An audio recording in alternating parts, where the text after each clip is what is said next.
હું ના સમૂહ લગ્નમાં કહેતો હતો કે રાજકારણની રીતે હોય છે, પણ જે કુળમાં આપણે જન્મ્યા છે એ કુળનું કામ કરવું, એટલે આપણે જે કોળી સમાજમાં જન્મ્યા છે ને કોળી સમાજનું કામ કરવું એ સૌ પ્રથમ પહેલો આપણો અધિકાર છે ને આપણો કર્તવ્ય છે. જો એ કર્તવ્યને ઉજળું કરતા હોય ને એવી મારી સમાજના તાલુકે તાલુકે સમાજનો દીકરો સામાજિક સંગઠનમાં એક્ટિવ હશે અને સમાજનું સંગઠન જેટલું બલશાળી હશે એટલો સમાજ રાજકીય રીતે, સામાજિક રીતે, આર્થિક રીતે, શૈક્ષણિક રીતે બધી રીતે સમાજ મજબૂત થશે.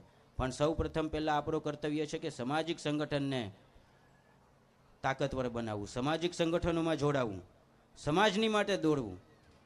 આપણા હાડા મોડા ગમે એવા પ્રસંગ હોય ને, હું જાહેર છાતી ઠોકીને કહું છું, આ સૂર્યનારાયણની સાક્ષીએ સમાજ જ પહેલો આવીને ઊભો રહેશે મારા મિત્રો.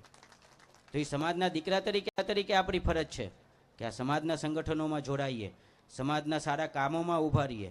આજે હું તમામ આ દાતાશ્રીઓને છે ને હું આભાર માનતો હતો કે આપના માટે કાંઈ પણ એવું કામ હોય તો આ દિવેશ સોલંકીને યાદ કરજો. કારણ કે સમાજ, પુરુષોત્તમભાઈ કહે ને, ખાલી રાજકારણથી જ સમાજ આગળ નથી વધવાનો. ખાલી એકતાના નામે લક્ષ્ય વગર ભાગીએ તોય સમાજ આગળ નથી વધવાનો.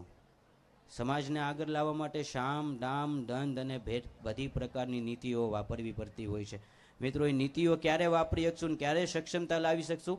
જ્યારે સમાજના સંગઠનો મજબૂત હશે. અહીંયા આટલું માનપાન આપ્યું ને બધા ઉપસ્થિત રહ્યા એ બદલ આપ સૌનો હું આભારી અને ઋણી છું.